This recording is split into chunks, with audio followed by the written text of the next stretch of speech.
Her breathing was ragged, and her wounds throbbed with sharp pain. The whole world had turned its back on her. People drove past, averted their eyes, some even threw stones. She had long stopped hoping, until she caught that scent, fresh bread. She lifted her head. Before her sat a stranger with kind eyes and a tired smile. He simply looked at her, and in his gaze there was something different. But what happened next would change everything she had ever believed. Let's start from the beginning. A scorching summer morning unfolded its sweltering breath across the land. The air was thick, motionless, and oppressively heavy.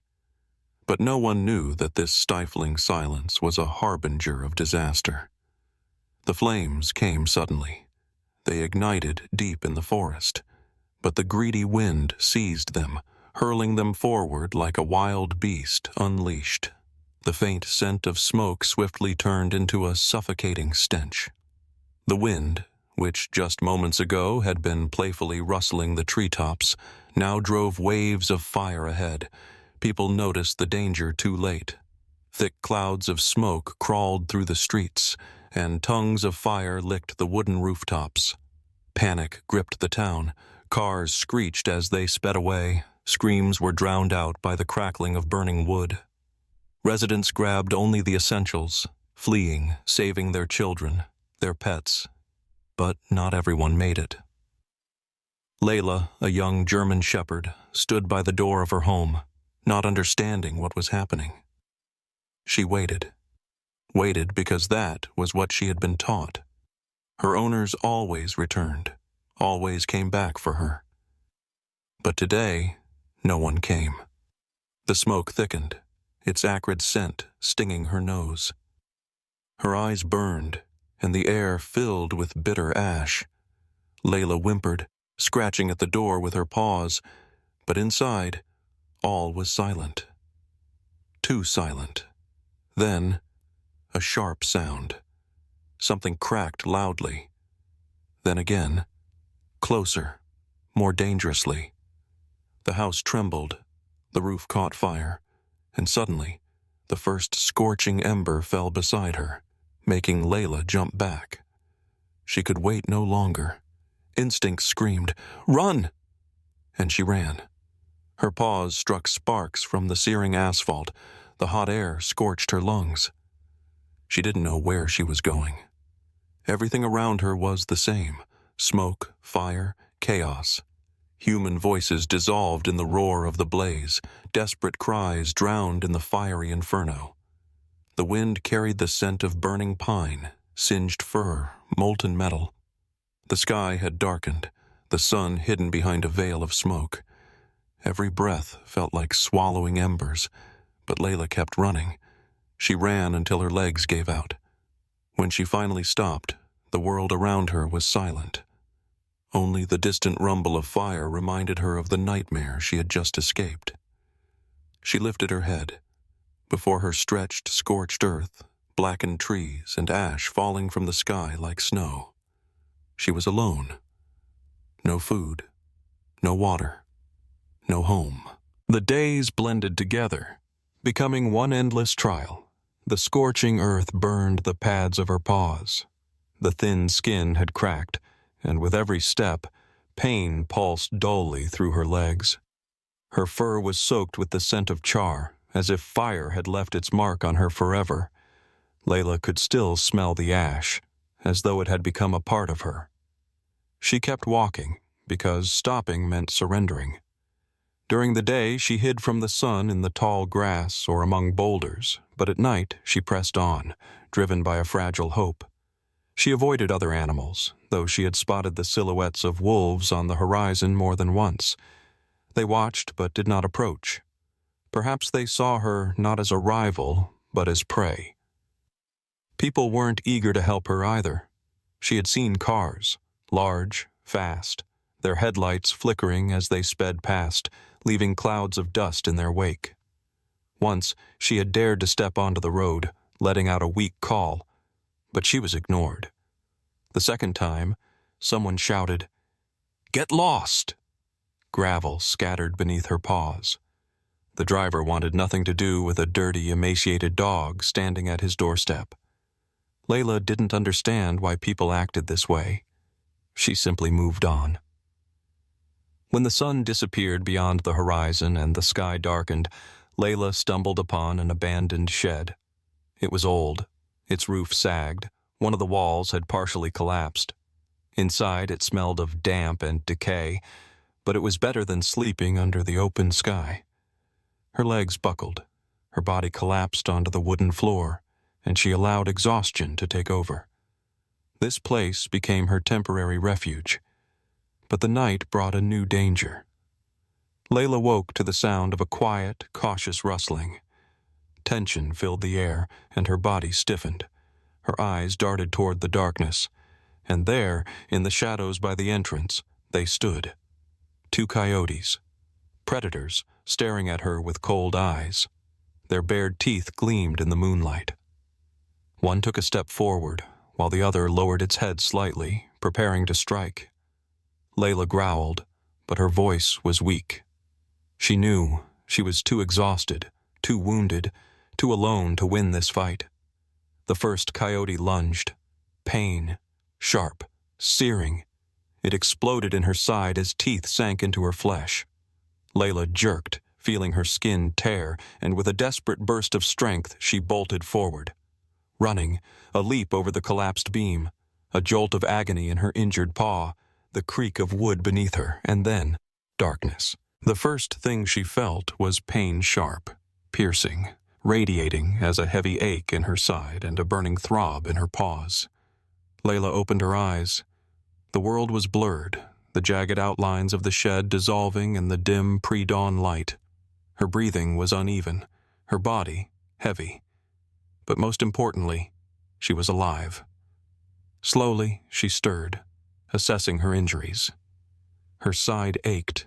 The blood had already crusted over, and the air carried the scent of her fear and another's saliva. Every instinct urged her to stop, to lick her wounds, to wait.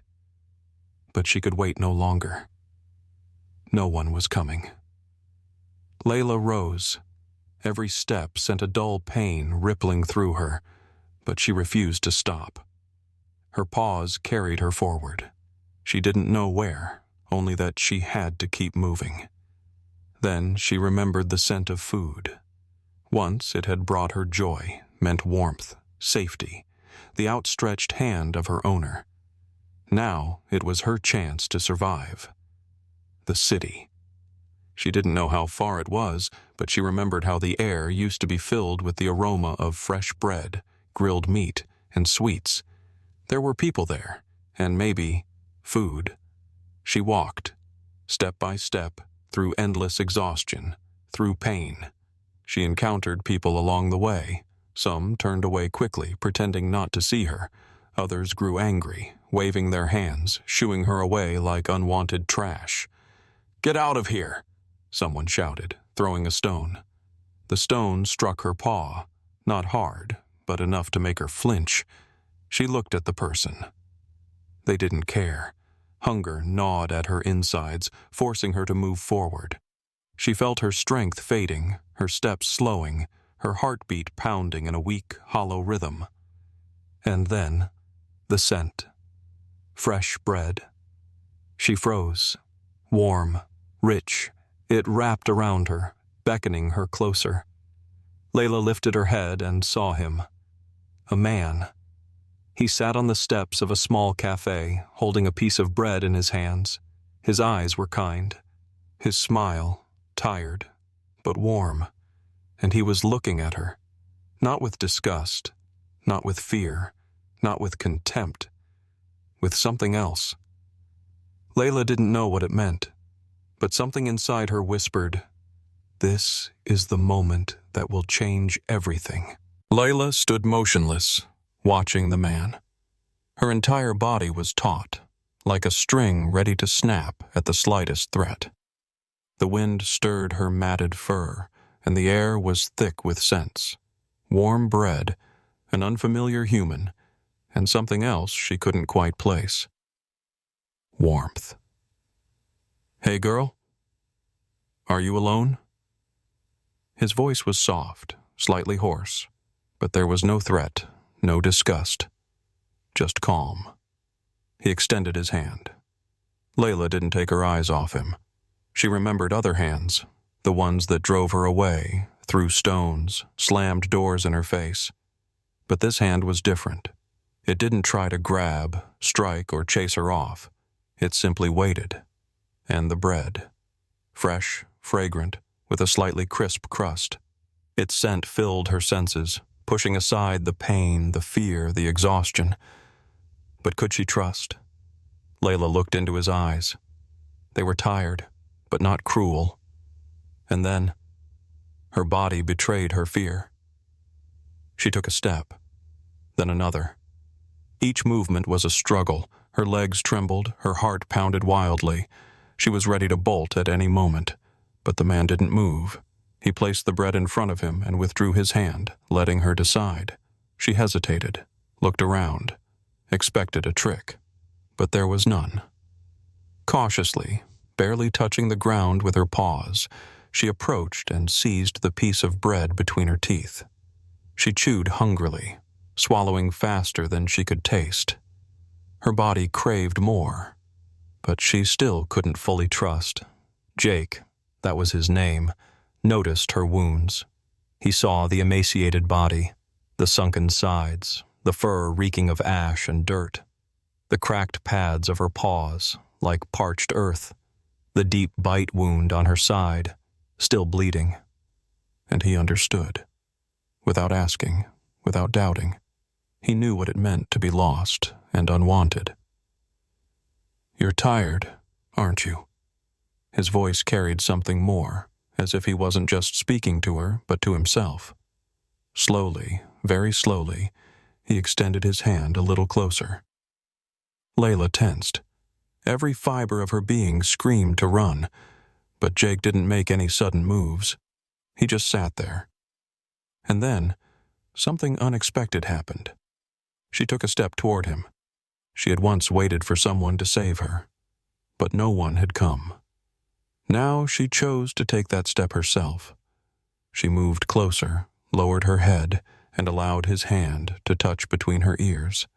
The touch was warm, not like the heat of fire, devouring everything in its path, not like the feverish burn of pain in her wounds.